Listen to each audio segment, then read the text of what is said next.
नाम के ऋषि ने पकड़ लिया। अब राजा ने सोचा भी आज तो एक आदमी की हिम्मत पड़ी तड़कर दूसरा सिर उठावे। अब उस एक व्यक्ति को मारने के लिए अपनी सेना की 4 टुकड़ी बना ली। पहली भेज दी 18 करोड़ सेना एक व्यक्ति को मारने के लिए एक के बार में।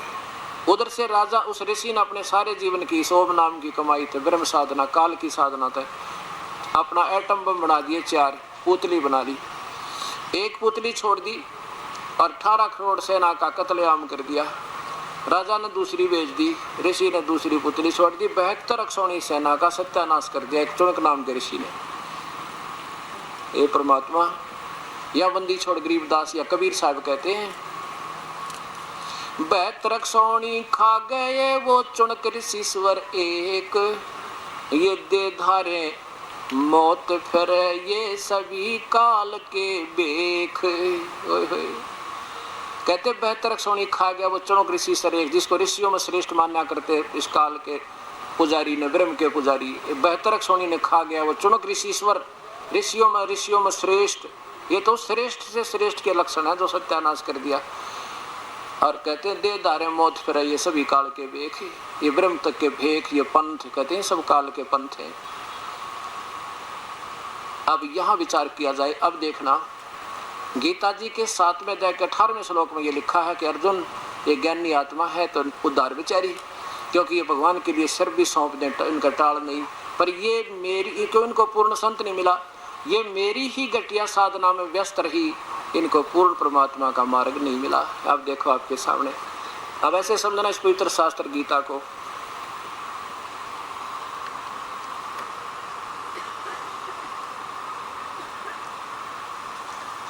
इसमें यही 7वें अध्याय का 18। अब जिन्होंने गीता को पढ़ा है, गीता जी को, वो ये तो समझ गए होंगे, क्योंकि 16-17 में लिखा है कि मेरे भी 3 प्रकार के भक्ति, 4 प्रकार के भक्ति करते हैं।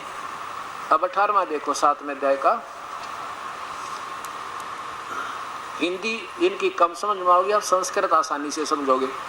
उदारा सर्वम एवं एते ज्ञानी तु आत्मा एवं मे मतम। अर्जुन काल बोल रहा ब्रह्म, मेरे विचार में ये ज्ञानी आत्मा है तो सबकी सब उदार। वह उदार माने सिर दे दें, टाल नहीं भगवान के लिए, घोर साधना करने वाले बेचारे समर्पण आत्मा है। लेकिन आस्थित सही युक्त आत्मा, वो प्रभु में लीन आत्मा, युक्त आत्मा कहाँ आश्रित रही, आस्थित माने आश्रित रही, माम एवं अनुतमाम गतिम। ये मेरी ही घटिया साधना में लगी रही, क्योंकि इनको पूर्ण परमात्मा का मार्ग मिला नहीं। अनुत्तमा माने घटिया, व्यर्थ, अति घटिया। ये देखो इन्होंने क्या अर्थ कर दिया, अनुत्तमा माने अति उत्तम है तरह का। 5वीं कक्षा के बच्चे ने पूछ ले, उत्तम माने अच्छा, अनुत्तम माने घटिया, और अनुत्तम माने इन्होंने अति उत्तम लिख दिया। ये घबरा गए कि भगवान के बारे में नू कैसे लिखा, परमात्मा कैसे, भगवान कैसे कहे अपने लिए, अनुत्तम शब्द कैसे प्रयोग करें, हम कैसे लिखे, अनुत्तम कह दिया। और यहाँ देखो इसी के 24वें श्लोक में आप ही देखो अपने कर कलम से क्या कहते हैं, यही अनुत्तम लिख दिया, ठीक लिख दिया यहाँ पे। और यहाँ भी ऐसे लिख देते तो सारी भूमिका ठीक हो जाती कि वो मेरी ही मन बुद्धि वाले ज्ञानी आत्मा अनुत्तम गति स्वरूप मुझ में ही सती थे, घटिया मेरे में सती रहे हैं, क्योंकि उनको पूर्ण परमात्मा की भक्ति का ज्ञान नहीं हुआ। अब ये कहना चाहा था इसने। आगे देखो अब 19 में कमाल कर दिया। 19 में ओए है अर्जुन बहुनाम जन्मानाम अंते ज्ञानवान माम प्रपद्यते। बहुत पुण्यात्मा जन्म जन्म गणे हो जाए, जब लास्ट में कोई पुण्यात्मा मेरी भक्ति करे ब्रह्म तक, ना तो नीचे की ब्रह्मा विष्णु महेश और माता मसानिया मुड़जे रहते बेचारे। बहुनाम जन्मानाम अंते ज्ञानवान माम प्रपद्यते। और वासुदेव सर्वमिति स महात्मा सो दुर्लभ।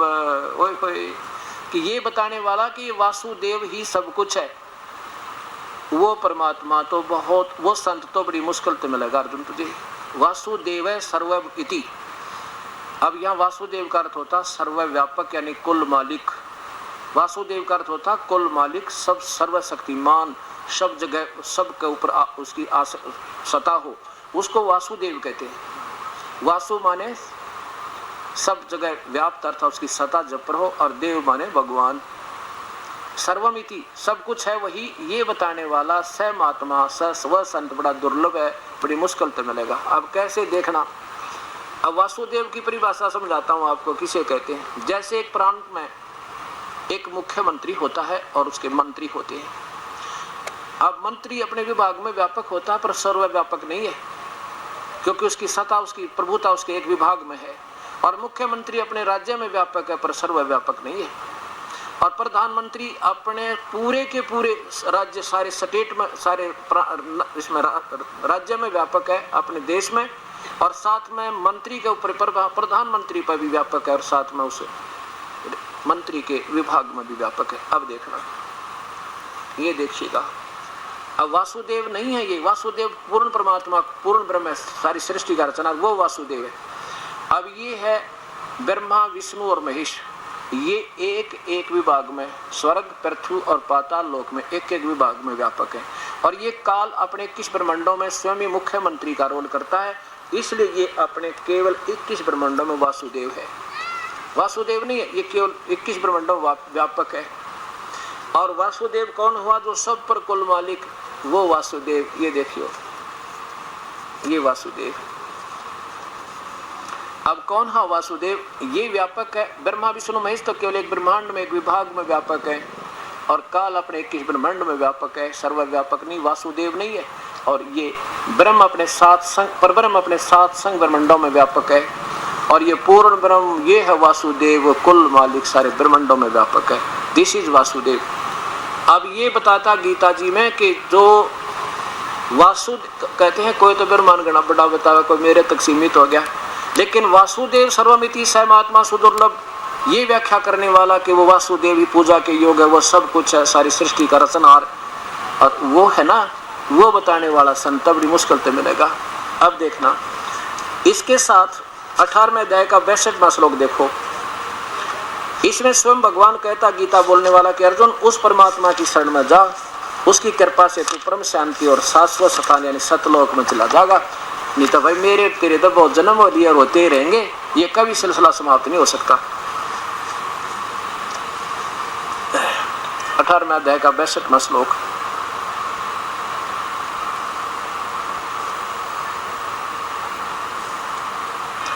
ये भारत सब प्रकार से उस परमेश्वर की शरण में जा, उस परमात्मा की ही कृपा से तू परम शांति और शाश्वतम स्थान माने सतलोक सनातन परम धाम जो सदा रहने वाला अमर लोक अमर धाम में चला जाएगा, वहां तेरी फिर दोबारा जन्म मृत्यु नहीं होगी। और अपने बारे में क्या कहते हैं, अर्जुन तेरे और मेरे बहुत जन्म हो लिए। चौथे अध्याय का 5वां श्लोक, ये देखो, ये चौथे अध्याय का 5वां श्लोक। अर्जुन हे परमतम अर्जुन, मेरे और तेरे बहुत से जन्म हो चुके हैं, उन सबको तू नहीं जानता, मैं जानता हूँ। अर्थात मैं और तू तो जन्म मृत्यु में रहेंगे, और वो परमात्मा कोई और है जिसकी भक्ति करने से तेरी कभी जन्म मृत्यु नहीं होगी। अब देखो, अब आगे क्या बताया इसमें 20, 21, 22 और 23 में, फिर वही 15 से लिंक है। 15 से फिर लिंक है कि जो इन तीनों ब्रह्मा विष्णु महेश यानी अन्य देवताओं तक सीमित हैं, उन मूर्ख लोग, उनकी पूजा जो है अक्षणिक सुख है उनका। ये पवित्र गीता जी। और यहाँ देखिए अध्याय नंबर 7 का श्लोक नंबर 20, 21 और 22 देखो।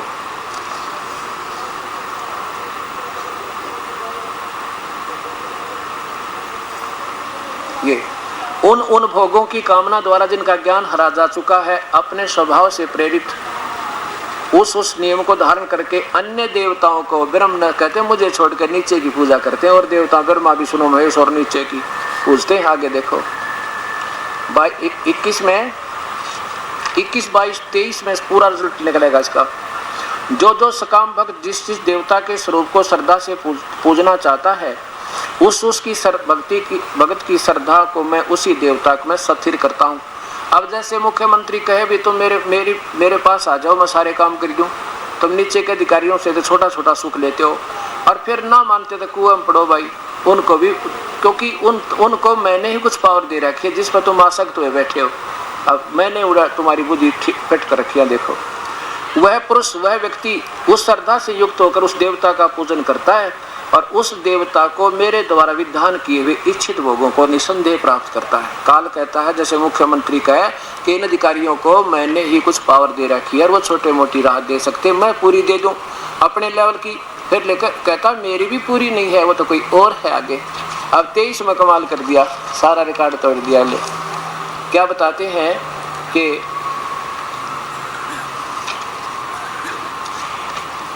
इस 23 में, अब 23 में देखो, 23 में सारा समाप्त कर दिया, लेकिन उन अल्प बुद्धि वालों का परंतु 7 में देखा उन अल्प बुद्धि वालों का वह फल नाशवान है। कहते हैं उन दूसरे जिस पासक्त हो गया ना वो वहीं तक पूजा करते हैं, उनको मैंने छोटे मोटे रात दे रखी है, लेकिन उन मंद बुद्धि वालों का, मूर्खों का, अल्प बुद्धि वालों का ये वह फल नाशवान है। और जो अन्य देवताओं को पूजते हैं, देवताओं को पूजने वाले देवताओं को प्राप्त होते हैं और मुझे पूजने वाले मुझे ही प्राप्त होते हैं। अब क्या कहता है काल के मेरी पूजा करने वाला मुझे प्राप्त होता है और दूसरे उनकी पूजा करने वाला उसे प्राप्त होता है। फिर आगे क्या लिखा 24 में कि ये नादान लोग, ये बुद्धिहीन लोग मेरे अनुत्तम अविनाशी, घटिया अविनाशी नियम को नहीं जानते कि मैं सामने कभी किसी के प्रकट नहीं होता। इसने कसम खाई थी कि मैं एज इट इज दुर्गा कभी किसी को दर्शन नहीं दूंगा जैसा मैं हूँ, और इसलिए कहते हैं ये बुद्धिहीन मुझे ये कृष्ण मान रहे, मैं कृष्ण नहीं बोल रहा। ये देखियो ये 24वां श्लोक इसी 7वें अध्याय का। अब इसके 8वें अध्याय का लिंक हो रहा है, यानी 8वें अध्याय के आपको 10 तक श्लोक दिखाऊंगा जिसमें 2 भगवानों की नैरी नैरी व्याख्या आपके सामने होगी। अब 7वें के देखिए 24 में क्या कहा है कि बुद्धिहीन मेरे अनुत्तम अविनाशी परम भाव को नहीं जानते। क्यों क्या नहीं जानते? कि मैं कभी किसी के सामने जिसा मैं हूं ना, काल जो ऊपर बैठा है किसी में ब्रह्मांड में, एज इट इज किसी के सामने नहीं आता। ये देखो अव्यक्तम माने अव्यक्त, व्यक्तिगत रूप में मैं कभी किसी के सामने जो का तू नहीं आना, उसको अव्यक्त कहते हैं। ये तो अपने तुक्के मारे। मनुष्य की भांति मुझ, मां माने मुझ, देखो सचिदानंद परमेश्वर मुझ, सीधा लिखना था। ये मुझ को मैं अव्यक्त हूँ। अव्यक्त माने कभी मनुष्य की तरह तुम्हारे की तरह में आता नहीं सामने, हूँ तो मनुष्य जैसा ही, लेकिन व्यक्तिगत रूप से एज इट इज दिखाई नहीं देता, इसलिए व्यक्ति भाव में आया हुआ मानते हैं। ये मुझे कृष्ण मान रहे होंगे, मैं कृष्ण नहीं हूँ, ये बुद्धिहीन मुझे कृष्ण समझ रहे। आगे देखो 25 में क्यों नहीं आता? क्योंकि इसने कसम खाई है अपनी योग माया से छिपा हुआ, अर्थात ये आकार में है और गुप्त रहता है। छोटा आकार बना लेना, अपना अंतर ध्यान हो जाना, ये आम बात होती है इन महापुरुषों के लिए। मैं सबके प्रत्यक्ष नहीं होता, हूँ तो मैं जो का तू मनुष्य जैसा ही, पर सबके प्रत्यक्ष नहीं होता। यह अज्ञानी सन समुदाय, ये मूर्ख लोग मुझे अजम अव्यम न अभी जानते, मुझे ये नहीं जानते क्योंकि मेरे ये अविनाशी नियम से परिचित नहीं है। मैं कभी किसी के सामने नहीं आता, इसलिए मुझे ये कृष्ण मान रहे। इसका भाव तो कुछ और बनेगा, पर इसी के हिसाब से चलिए। मुझ जन्म मृत अविनाशी परमेश्वर को नहीं जानता, मुझको जन्मने मरने वाला समझते।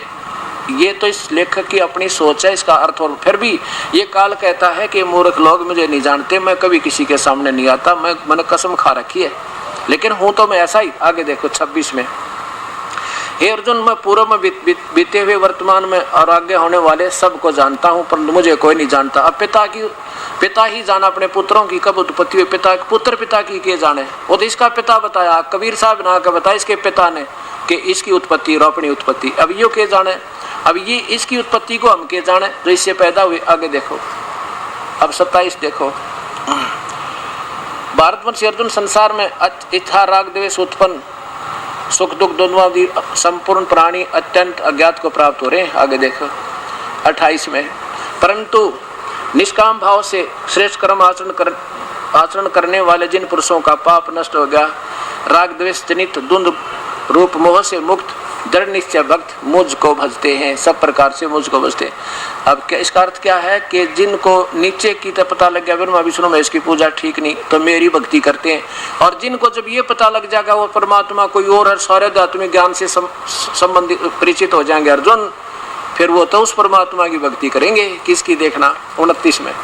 अब इससे लिंक है किसका 8वें अध्याय का, क्या है, जरा मरण मोक्षाय माम आश्रितः यतन्ति ये ते तत् ब्रह्म विद। तत् माने उस परमात्मा को, उस ब्रह्म को, पूर्ण परमात्मा को, विद माने जानते हैं, और कृष्ण माने सारे, दातम माने सारे ब्रह्मंडों का या दातम की किस भगवान तक कितना लाभ, किससे कितना लाभ, किसकी क्या स्थिति है, ये उन सब कर्मों से जो परिचित हो जाएगा वो तो फिर उस परमात्मा की भक्ति करेंगे और उसी से जन्म मृत्यु के लिए प्रयत्न करेंगे, यहाँ का कुछ मांग नहीं मांगेंगे। अब 30 में देखो, ये 7वां अध्याय का 30वां श्लोक समाप्त हो जाता है। ये देखो इनकी 29 में की हिंदी, जो मेरी शरण होकर, अर्थात मैंने जो ज्ञान दे दिया इस पर आश्रित होकर इसने सत्य मान लेगा, वो फिर केवल जन्म मरण से छूटने का प्रयत्न करेगा, या मेरे काल के लोक की कुछ नहीं चाहेगा।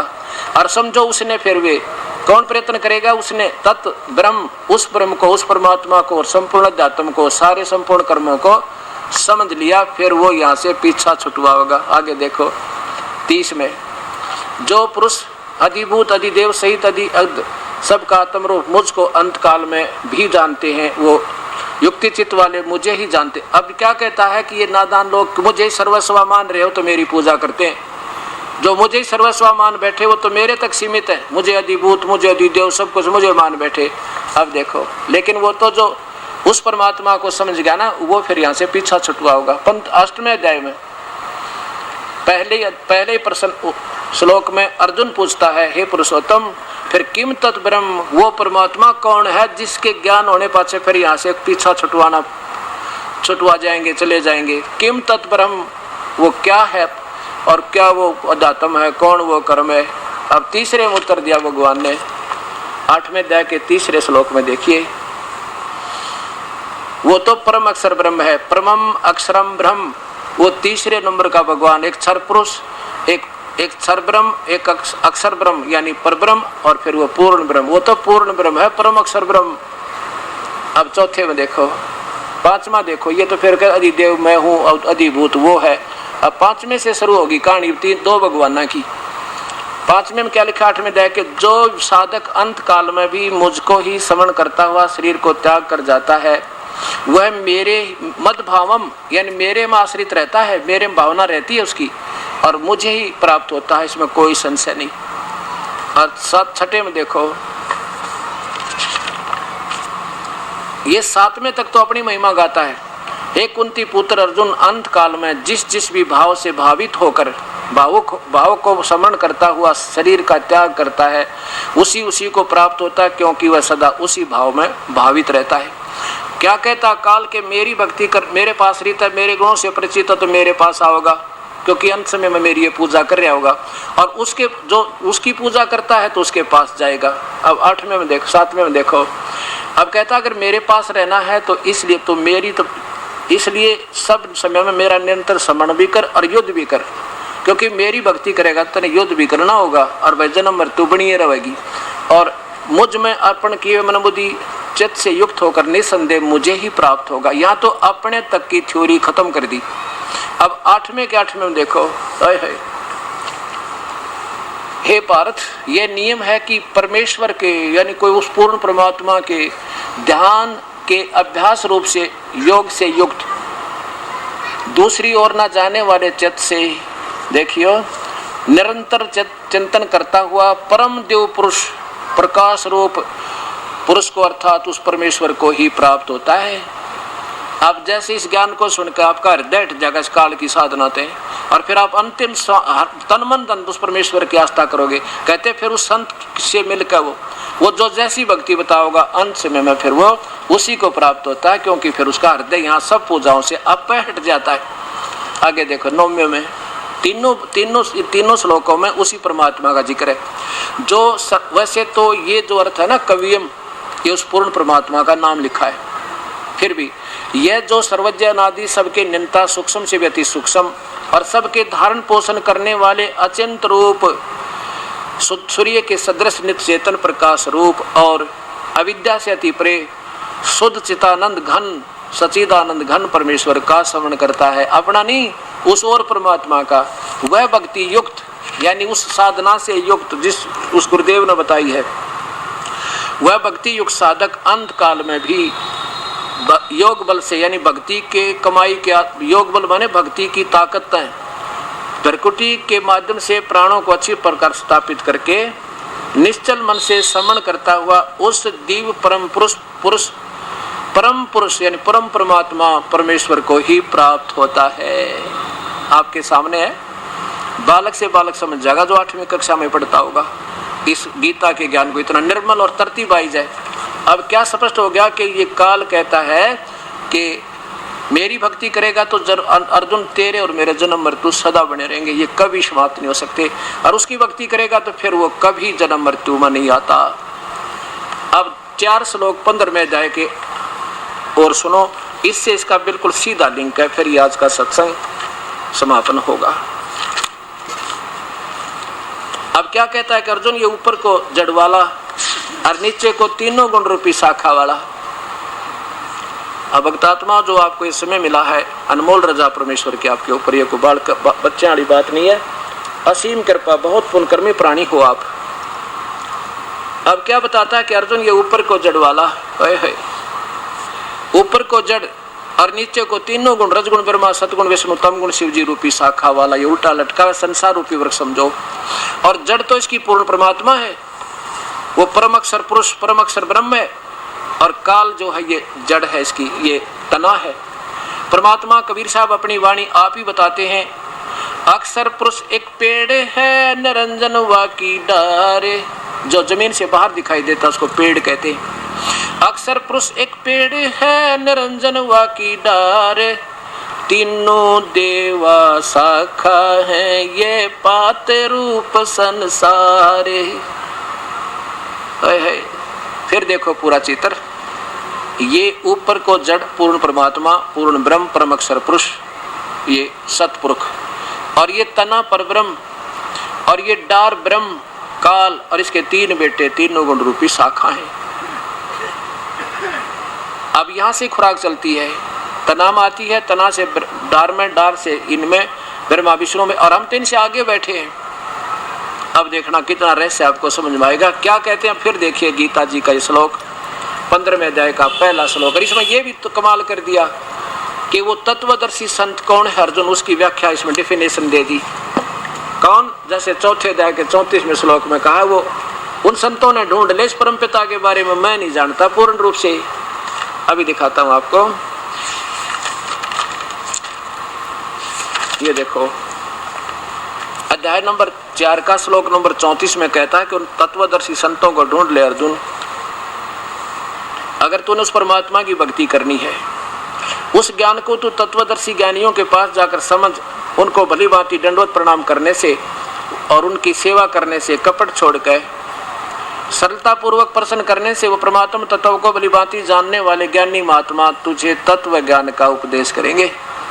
आप तो हाथ खड़े कर दिए, गीता बोलने वाले भगवान ने सरेंडर कर दिया, मैं नहीं जानता उस परमेश्वर के बारे में, वो तो कोई संत बतावेगा, और वो संत कौन होगा? तत्वदर्शी। इसमें फैसला कर दिया 15वें अध्याय के प्रथम श्लोक में, आदि पुरुष परमेश्वर मूल वाले, आदि पुरुष, आदि माने पूर्ण परमात्मा, सबसे पहले वाला भगवान, ये तो समझो जड़ है उस पौधे की, पेड़ की, और नीचे को केवल तीनों गुण रूपी शाखा। ये बीच का नहीं बताया काल ने, क्योंकि कहता मैं नहीं जानता उसके बारे में, वो तो परमात्मा का प्यारा संत आएगा जो तत्वदर्शी, वो बताएगा।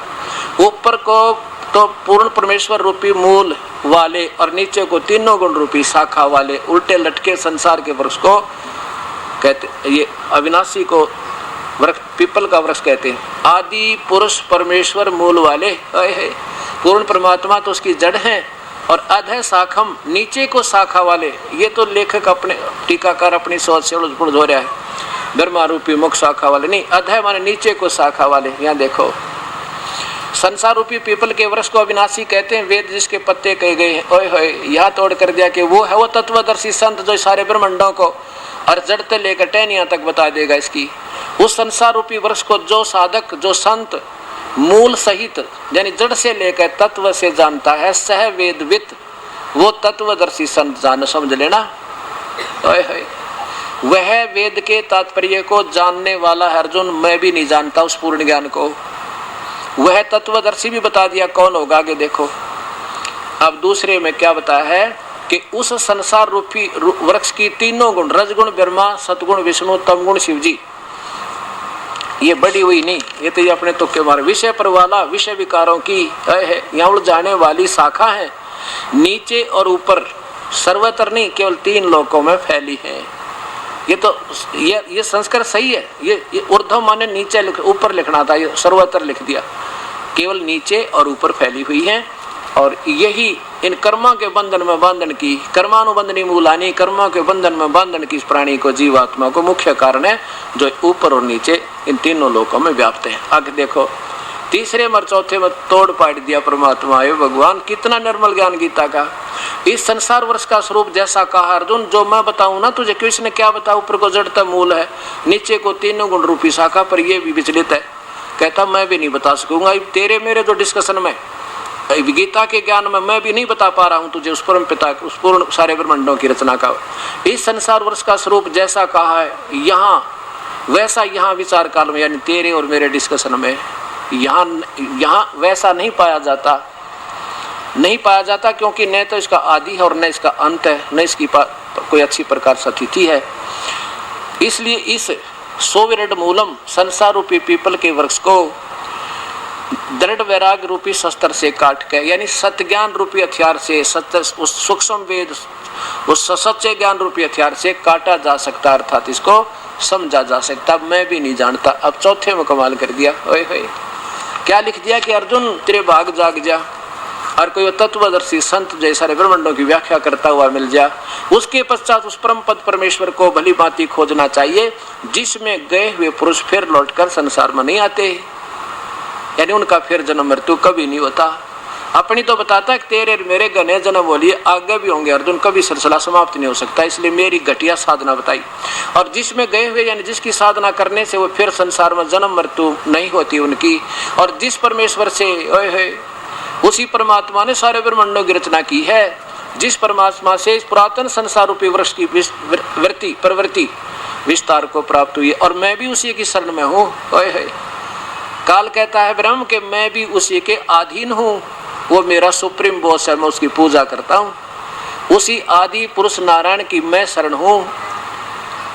इस प्रकार दृढ़ निश्चय करके उसी परमेश्वर की पूजा करनी चाहिए। मनन और निधि, ये तो मनन निधि दासन थी जो जैसा इस लेख कर रहा था, लेकिन पर पद्धति माने पूजा करनी चाहिए, उसी की पूजा करनी चाहिए और पूजा के योग नहीं। अब 3 परमात्मा, ब्रह्म, परब्रह्म, पूर्ण ब्रह्म। अब गीता जी के 15वें अध्याय के 2 श्लोक ये निर्णय देंगे आपको, 16 और 17, और इसके बाद ये जहाँ से सत्संग शुरू हुआ था वहीं आएंगे। 15वां अध्याय ये 16वां श्लोक है। इस संसार में पृथ्वी वाले लोग कहलाते हैं ब्रह्म और परब्रह्म के। इन दोनों लोकों में द्वौ इमौ परशौ लोके छर्च अक्षर एवं च, क्या बताया है कि इस दोनों लोकों में, ब्रह्म और परब्रह्म के लोक में, ये अक्षर पुरुष है, ये पुरुषव यहाँ लगे अगर संस्कृत में दोनों के साथ, क्षर पुरुष और अक्षर पुरुष। क्षर पुरुष माने ये ब्रह्म नाशवान भगवान, अक्षर पुरुष ये परब्रह्म यानी अविनाशी। और इसी प्रकार इन दोनों के लोकों में 2 सतिथि जीवों की है।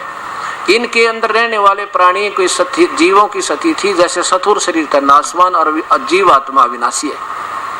आगे देखो, हिंदी पढ़िए। इस संसार में नाशवान और अविनाशी भी 2 प्रकार के पुरुष हैं। इनकी बुद्धि काम नहीं करी इस ज्ञान में तो पुरुष छोड़ दिया। यहाँ लिखना था 2 प्रकार के भगवान है, और आदमी की तो महिमा गाई नहीं जाती। 2 प्रकार के भगवान है, कौन कौन? और इसी प्रकार 2 सतिथि जीवों की है इन दोनों के लोकों में। संपूर्ण शरीर प्राणियों के शरीर तो नाशवान, जीवात्मा अविनाशी है। और कहते हैं इन दोनों से वास्तव अविनाशी था, इन दोनों से नारा एक और है। अब देखिएगा, अविनाशी इस ब्रह्म को भी परब्रह्म को भी अविनाशी कहा। कैसे कहा कि जैसे एक तो चीनी का कप हो, चाय पीने वाला सफेद सफेद पड़ते टूटे सब न पता, सीधा नाशवान। और एक स्टील का कप हो, वो भी काफी सताई है उसकी तुलना में, लेकिन है उसका भी विनाश। जंग लगेगा और कति मिट्टी होगा, 100 साल में उसका विनाश होगा। लेकिन तीसरी धातु जो सोना है उसका अस्तित्व कभी समाप्त नहीं होता। ऐसे लिखा कि इन दोनों से इस ब्रह्म और परब्रह्म के लोक हैं। ये देखो, ये तो ब्रह्म का लोक है, ये तो ब्रह्म ज्योति निरंजन का, ये भी और इसके उपासक भी, इनमें कहते दोनों जन्म मृत्यु में, और ये इससे कुछ ज्यादा सथाई है, इसलिए अक्सर पुरुष कह दिया जैसे सटील का कपो, लेकिन ये भी वास्तव में अविनाशी नहीं है। इसलिए उत्तम पुरुषत्व अन्य, उत्तम भगवान तो कोई और है जो तीनों लोकों में प्रवेश करके सबका धारण पोषण करता है, जो तीनों लोकों में जड़ प्रवेश करके सबका धारण पोषण करता है, वो वास्तव में अविनाशी भगवान है। ये देखो, ये पवित्र शास्त्र गीता जी अध्याय नंबर 15 का और श्लोक नंबर 15 आपने सुन लिया, 16वां सुन लिया, 17वां देखो क्या लिखा है कि उत्तम पुरुष है, वास्तव में पुरुषोत्तम, वास्तव में सही भगवान, श्रेष्ठ प्रभु जिसको भगवान कह सकते हैं, वो तो इन दोनों से भी न्यारा है। उत्तम पुरुष है यानी भगवान लिखना था यहाँ पर। तो अन्य जो तीनों लोकों में प्रवेश करके सबका धारण पोषण करता है, वो अविनाशी परमात्मा परमेश्वर इस प्रकार कहा गया है। बोलो सतगुरुदेव की जय। अब यहाँ क्या डालेंगे ये लोग, कहेंगे भगवान 18वें श्लोक में न्यू कहा है मैं पुरुषोत्तम हूँ। नहीं, पुरुषोत्तम यहाँ क्या बताता है, लोक वेद के आधार पर ये नादान मुझे परमात्मा माने बैठे, मैं परमात्मा नहीं। मुझे तो मैं इतना शक्तिशाली हूँ कि 21 ब्रह्मांडों में जो मेरे अंतर्गत जीवात्मा थी उनसे तो तगड़ा हूँ, चाहे वह जीव रूप में चाहे आत्मा रूप में, इसलिए मुझे पुरुषोत्तम मान रहे, पर मैं पुरुषोत्तम नहीं हूँ। नहीं तो यहाँ कैसे कहता है कि पुरुषोत्तम कोई और है। लोक वेद होता जो शास्त्र में कुछ हो, दंत कथा कुछ हो उसकी, इसलिए कहते मुझे पुरुषोत्तम कहे, मैं पुरुषोत्तम नहीं हूँ।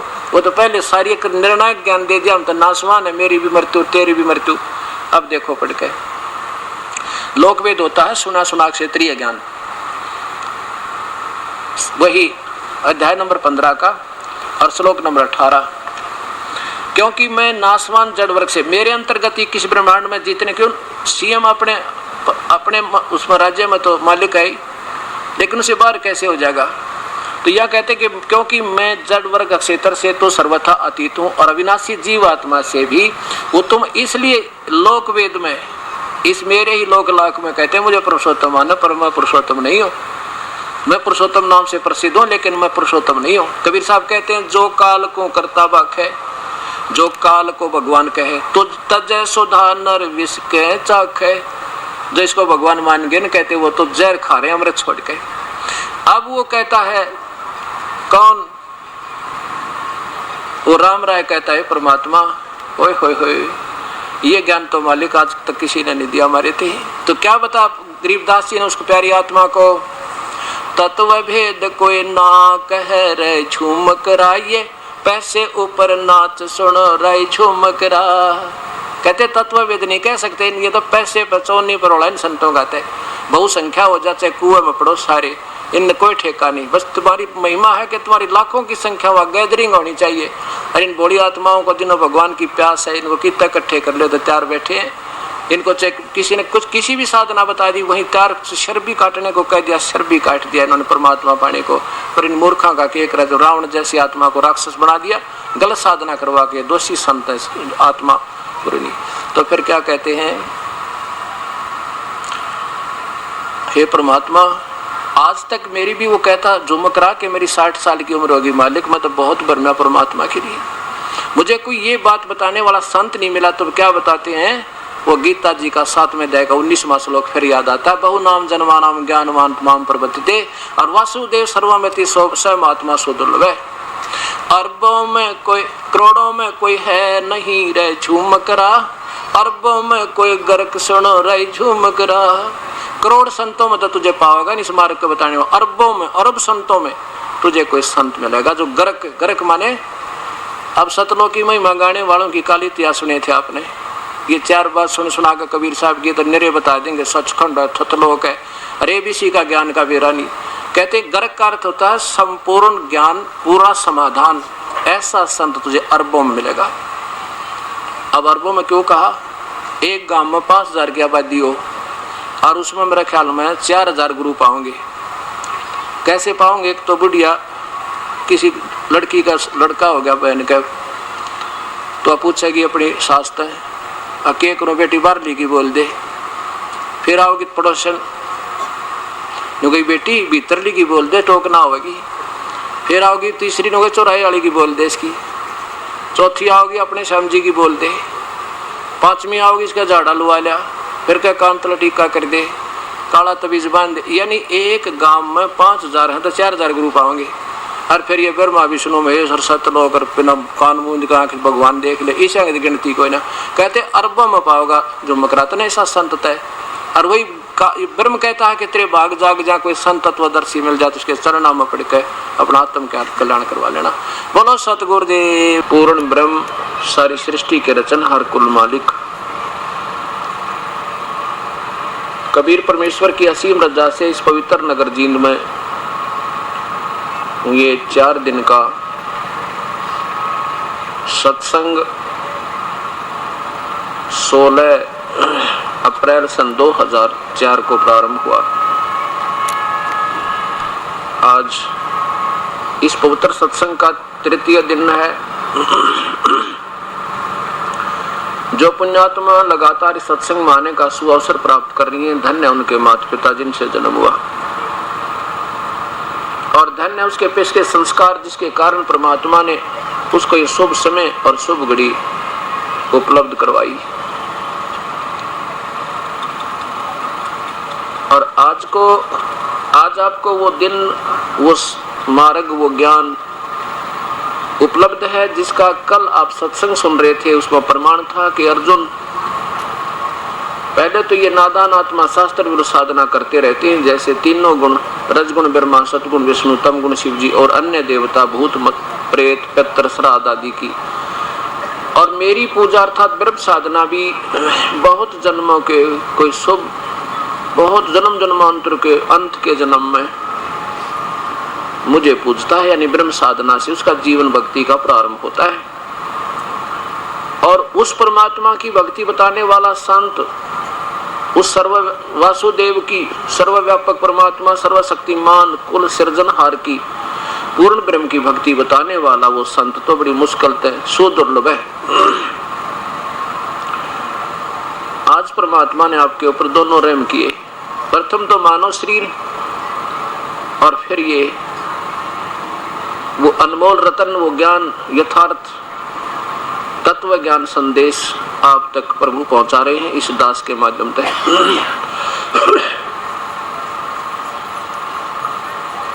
तुलसीदास जी कहते हैं कि सकल पदार्थ हैं जग माही, पर कर्म ही नर पावे नाही। अब विचार करके देखना इन बातों पे। यहाँ पर कोई भी अन्य संत आते हैं इस दास से पूर्व, शायद इस मैदान में जनसंख्या शायद ही समाती हो, इतने आते होंगे। और यहाँ पर कितने आ रहे हैं ये आपके सामने समक्ष है, प्रत्यक्ष प्रमाण है। क्योंकि ये काल नहीं चाहता, ये ब्रह्म नहीं चाहता। ऊपर से ज्ञान तो ये सही रखा, अपने कागज पूरे रखे, और अंदर से इसने सब अपनी ड्यूटी लगा रखी, सब देवताओं की, पितरों की, भूतों की, कि ये प्राणी वहां नहीं पहुंच जाना चाहिए जहां पर उस परम पिता का सत्य ज्ञान चर्चा हो रही हो। उसको मालूम है कि वहां ये गया और बात बिगड़ी, फिर तेरे हाथ बाहर, क्योंकि समर्थता की, उस समर्थ की समर्थता के आगे ये बिल्कुल विवश है। उस हंस के ये निकट नहीं जा सकता जिस पर प्रभु कबीर परमेश्वर की रजा होगी।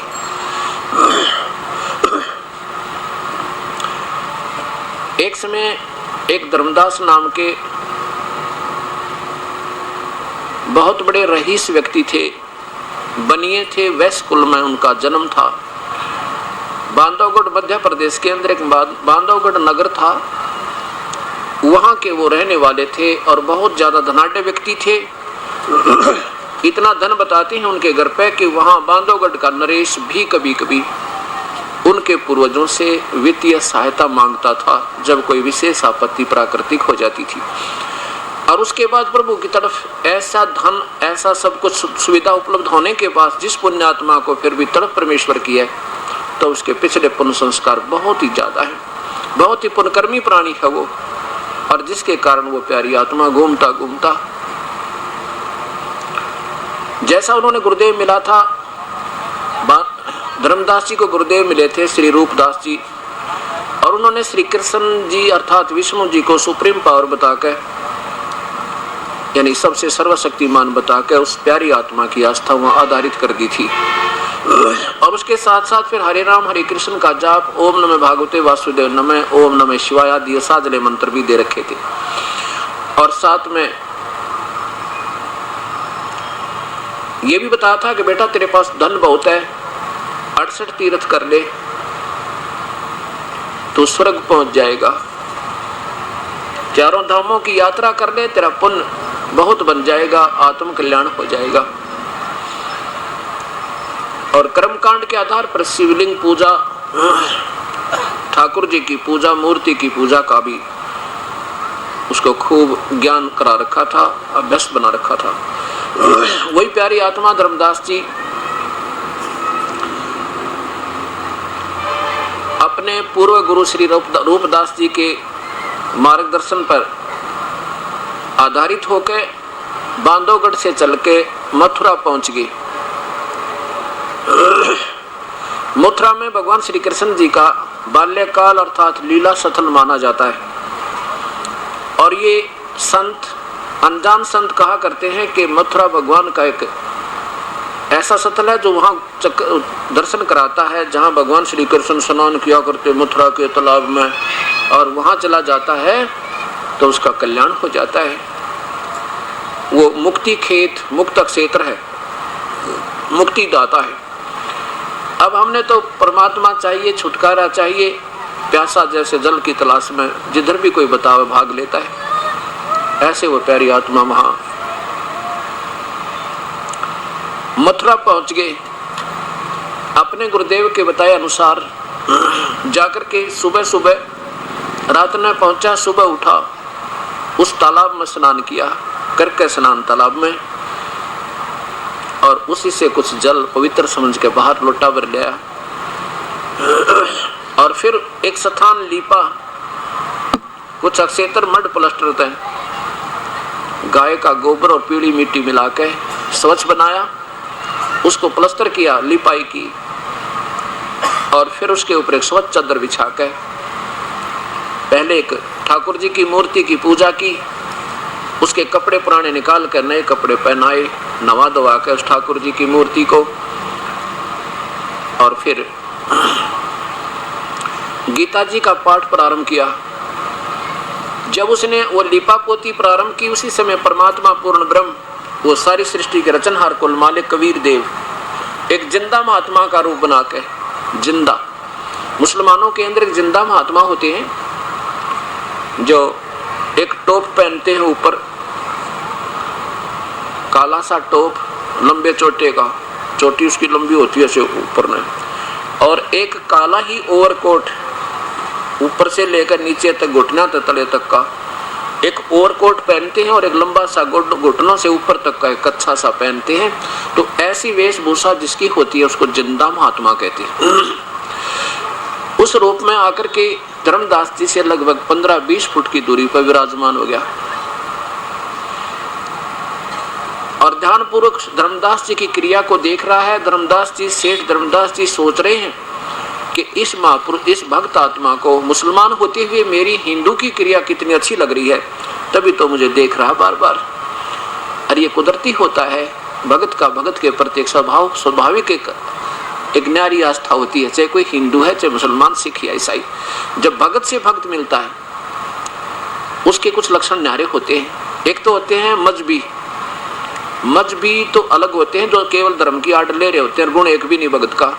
और एक होते हैं धार्मिक व्यक्ति, चाहे वो किसी धर्म के हों, उनमें न्यारे लक्षण होते हैं, उनमें साधुता होती है, उनमें करड़ापन नहीं होता, विनम्रता होती है, उनके दिल में नफरत नहीं होती कि ये हिंदू है या मुसलमान, सिख या ईसाई, नहीं।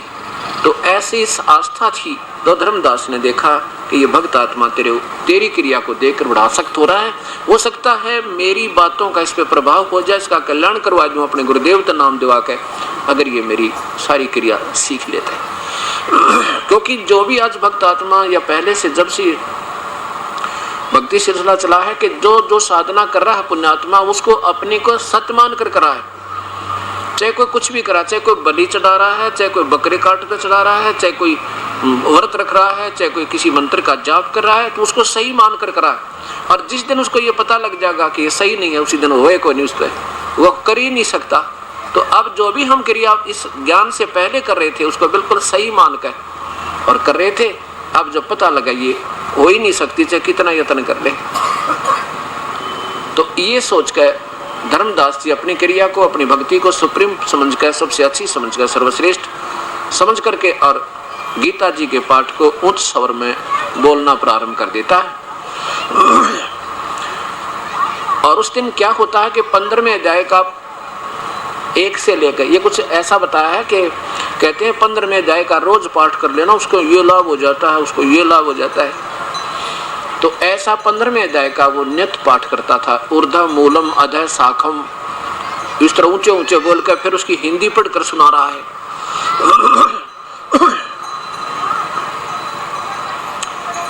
जब उसने अपनी सारी क्रिया कर ली धर्मदास जी ने, तब वो परमेश्वर निकट आए, प्रणाम किया। ओए होए, वो परम पिता, सारी सृष्टि के रचनहार, कुल मालिक,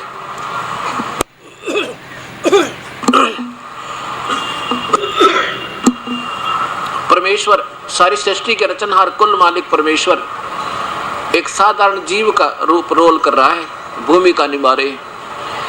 और उस प्यारी आत्मा को, एक जीव को क्या कहते हैं? नमस्कार हो, नमस्कार हो महात्मा। धर्मदास जी को महात्मा कहते हैं क्योंकि वो वैष्णव परंपरा से एक पूरा जैसे महात्मा जैसे लक्षण बना रखे थे, उसने तिलक लगा रखा माथे गए। परमात्मा उस जीव को तो कहता है महापुरुष, हे महात्मा जी, मैं एक बहुत भ्रमित आत्मा हूँ और मैंने हिंदू मुसलमान सभी की क्रियाएं को देखा है, लेकिन मेरा अभी तक मन संतुष्ट नहीं हुआ है, मेरी भक्ति में आस्था बनी नहीं कि वो ज्ञान जो मुझे मिला वो सही है। और मुझे आपका जो क्रिया है, परमात्मा कह रहे हैं उस जीवित है, एक महात्मा बनाकर उसको तो महात्मा कहते हैं, आप दास बन रहे हैं। कहते हैं महात्मा जी, आपकी जो क्रिया है मुझे सब तो अच्छी लगे, आपकी वाणी में बड़ा रस है, बहुत ही अच्छा ज्ञान आप सुना रहे हो। ये क्या पढ़ रहे थे आप? ये कौन सा शास्त्र है? मैं तो अनपढ़ हूँ, अशिक्षित हूँ। गीता, धर्मदास जी ने कहा कि ये पवित्र शास्त्र गीता जी है और ये वो शास्त्र है, ये किसी जाति धर्म मजहब से भी संबंध नहीं रखता, ये तो सबका सबको मान्य है। और इसमें जो वर्णन है भक्ति का, इसके तुल्य कहीं नहीं है। तो वो जिंदा रूप में परमेश्वर कहते हैं, ठीक है महात्मा जी, मुझे कुछ बताओगे भक्ति के बारे में, मुझे कुछ ज्ञान सुना दो मेरे मालिक। अब धर्मदास, अब जिसके पास जो क्रिया है वही बतावेगा। अब जिस बोरी में खल है तो खल निकलेगी, जिसमें बूरा भर रखी तो बूरा निकलेगी। तो जैसा बताने लगा, कहने लगा मैंने ना गुरुदेव बना रखे, श्री रूपदास जी मेरे पूज्य गुरुदेव हैं, वैष्णव परंपरा से हम पूजा करते हैं, भगवान विष्णु सुप्रीम पावर हैं और उनके अवतार श्री राम और श्री कृष्ण जी आए थे। और हम श्री राम श्री कृष्ण जी का जाप जपते हैं और शिवलिंग की पूजा करता हूँ, ठाकुर जी की पूजा करता हूँ, एकादशी का व्रत रखता हूँ और 68 तीर्थ भ्रमण करने के लिए गुरु आदेश से आज मैं आया हुआ हूँ। और जिंदा, अगर आप मेरी बात मानो ना, मेरे गुरुदेव के पास चलो, उपदेश ले लो, आपका कल्याण हो जाएगा। अब परमात्मा कहने लगे, एक जीव संज्ञा में बैठ के कहते हैं, महात्मा जी बिल्कुल ठीक है, मैं देखो पहले मेरी कुछ शंकाएं हैं, उनका समाधान हो जाए तो मैं जरूर उपदेश ले लूंगा।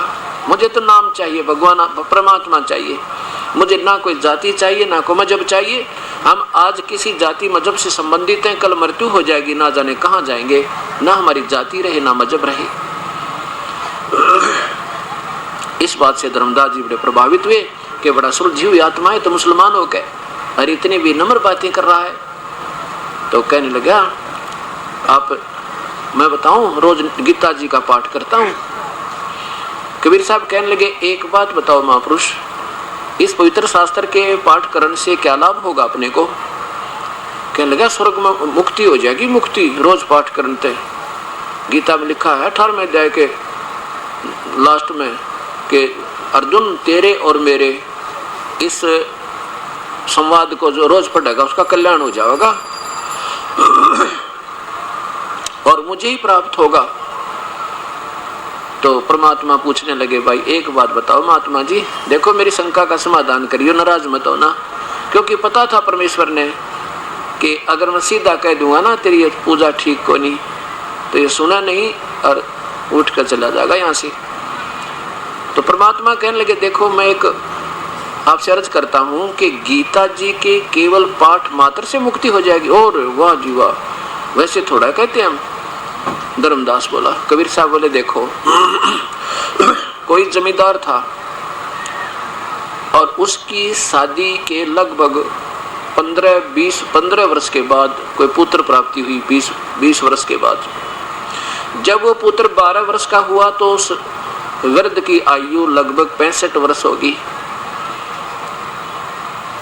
अब किसान ने सोचा कि तेरा पुत्र बालक है और कोई ऐसा पड़ोसी ऐसे ही होते हैं, कोई नहीं सहयोग देगा मेरे पुत्र को, और इसको अभी मेरे व्यवसाय का अनुभव नहीं है, क्यों ना मैं अपने जीवन का अनुभव हर क्रॉप वाइज यानी फसल के नारे लिख दूं, और उसको कब दी जाती है, कब किस समय इसका समय होता है, कब पहली वाटरिंग यानी पहला सिंचाई होती है, कब दूसरी होती है, फिर क्या स्थिति होगी कि इसका कितना ऐसा होना चाहिए, फिर ये कैसे इसको निकालना है, फिर कैसे अलग गेहूं से करना है।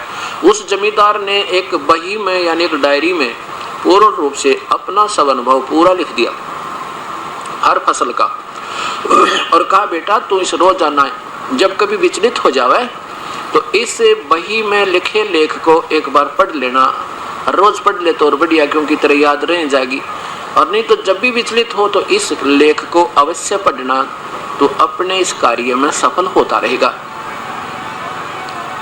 और धर्मदास जी एक बात बताओ महापुरुष, और वो पिता तो मर गया, मृत्यु सभी की होने एक दिन जाना ही है, सबने शरीर त्याग के। अब लड़का जवान हुआ और फिर वो उस लिखे हुए लेख को नित पढ़े और रख दे, उसकी मत्था टेक के उसकी धूप आरती करके और उसको रख दे।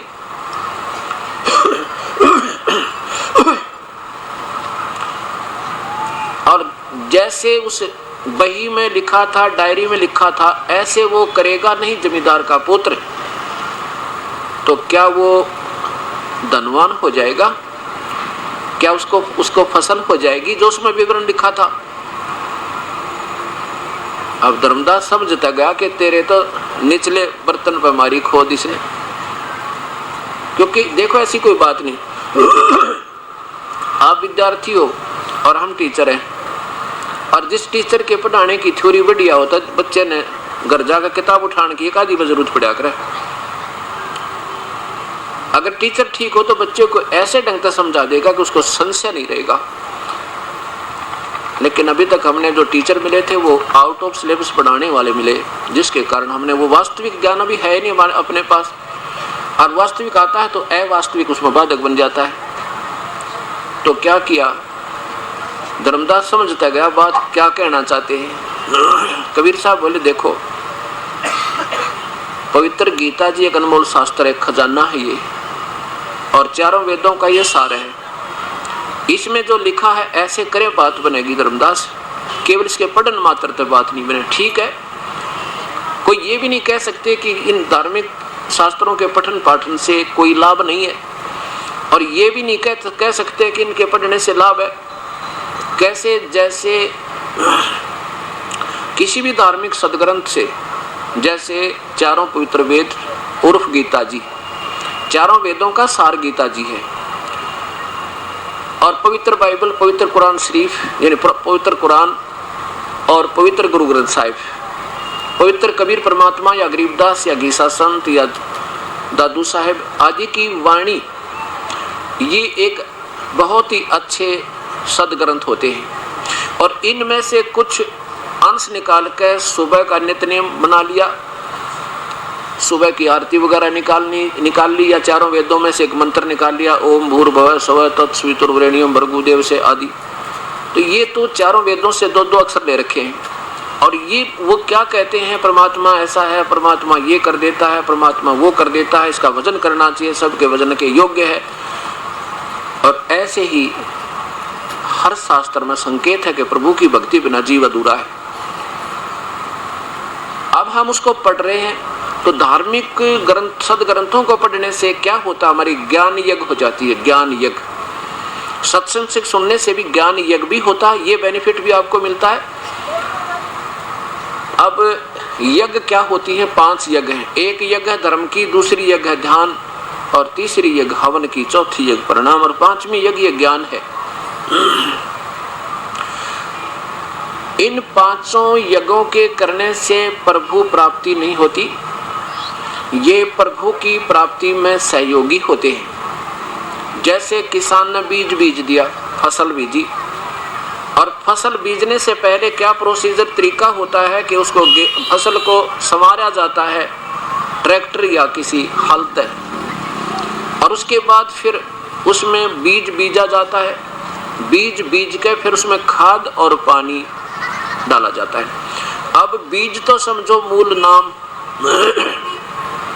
बीज जो है वो निज मंत्र, नाम जाप करने का जो मंत्र होता है वो तो बीज समझो, और फिर खाद और पानी समझो, 5 यज्ञ ये खाद और पानी का काम करती है। यदि बीज नहीं बीजा और खाद और पानी डालते रहे तो व्यर्थ, और बीज बीज के खाद और पानी नहीं डाला तो व्यर्थ। अब ये समझना आपने इन शास्त्रों को कि यदि हम कोई यज्ञ करता, जैसे हवन एक यज्ञ है, हवन उनमें से एक यज्ञ हवन है, उसको किसी तरीके से कर लीजिए। चाहे तो लकड़ियों में लकड़ी जगा के जलाकर उसके ऊपर घी डाल दो, वो घी ने काम करना है, लकड़ियों ने तो उसको सहयोग देना जलाने में बस। बाकी चाहे चंदन की हो चाहे सूखी लकड़ी हो, लेकिन लकड़ियों को जलाने से कार्बन डाइऑक्साइड ज्यादा होती है।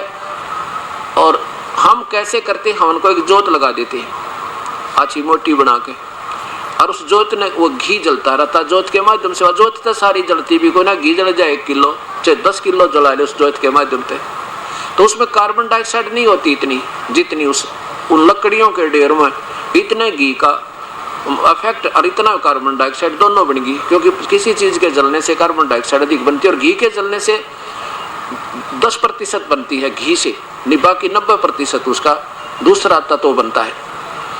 तो हमारे भगवान ने, परमात्मा ने उस यज्ञ करने का तरीका ऐसे बनाया।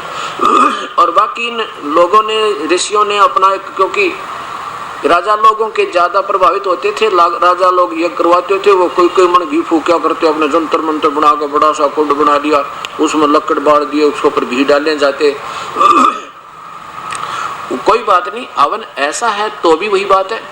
लेकिन अगर रुई लगा करके एक जोत जलेगी इतनी और घी जल जाए 10 किलो आपके सामने जला के दिखा दे हम, तो उसमें कार्बन डाइऑक्साइड नहीं बल्कि ज्यादा वो अपना वास्तविक तत्व ही बनता है। ऐसा दास ने, यानी हमारे संतों ने, परमात्मा ने, कबीर परमेश्वर ने ये हमें तरीका बताया, हमें ऐसा अपना रखा।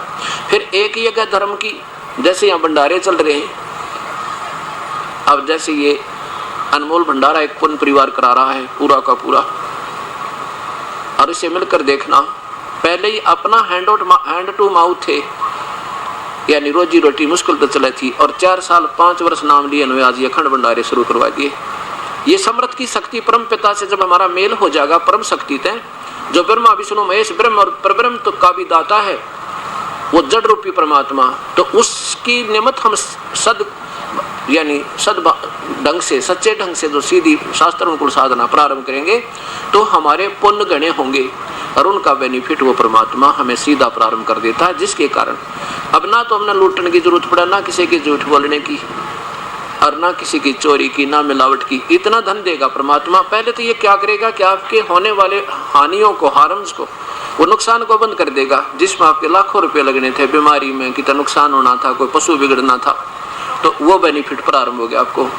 हम लूटते हैं इसलिए कि अपना कारोबार, अपना घर में सुविधा बनाने के लिए, और वो पाप तो ज्यों के तो बढ़ जाते हैं और पैसा उतना ही बर्बाद हो जाता है। तो इसलिए हम परम शक्ति से संबंधित न होने से, सतज्ञान सद्भक्ति न करने से, सतज्ञान के अभाव से हम साधना भी करते थे और हानि रह जाती थी। एक यज्ञ धर्म की, जैसे यहाँ अखंड भंडारे चल रहे परमात्मा के सदा व्रत, 4 दिन तक कोई किसी टाइम और खाना खाओ। यहाँ कौन आएगा? केवल परमात्मा की प्यारी आत्मा आएगी, दूसरा आ नहीं सकता। और यहाँ खाना खाने नहीं आएंगे, प्रभु की चर्चा अर्थ आती है। और ऐसे आने वाले महापुरुषों के भक्त आत्माओं की प्यारों को जो भोजन खिला दिया जाता है वो प्रभु उसको 1000 गुना बेनिफिट ज्यादा देता है। एक तो आम आदमी ने खाना खिलावा, तिथि आ जा घर पर, उसका भी लाभ है, लेकिन ऐसे शुभ समागम के माध्यम से जो पुण्य किया जाता है विधिवत साधना से, इसका बहुत ज्यादा बेनिफिट है। तो एक धर्म यज्ञ और दूसरी यज्ञ ध्यान। अब ध्यान यज्ञ हठ योग नहीं है हमारा। हठ योग कैसे होता था, जैसे पहले ऋषि लोगों का देखा, आंखें बंद कर ले, बैठा रहा 2.5 घंटे कान। अब वर्तमान के सतलोक प्राप्ति कराने वाले संत भी कहते हैं 2.5 घंटे कान दाब के अभ्यास शाम न करे और 2.5 घंटे सुबह, और फिर बस अपना, इसको हठ योग कहते हैं। ये ध्यान नहीं, ये संत मार्ग नहीं है, ये तो हठ योग है, जो गीता जी में स्पष्ट मना किया है कि जो तन हट करके और जबरदस्ती इंद्रियों को रोकने की चेष्टा करते हैं वो हठ योगी। मुझे भी दुखी करते उन पाप आत्माओं को घोर नरक में ठोकूंगा।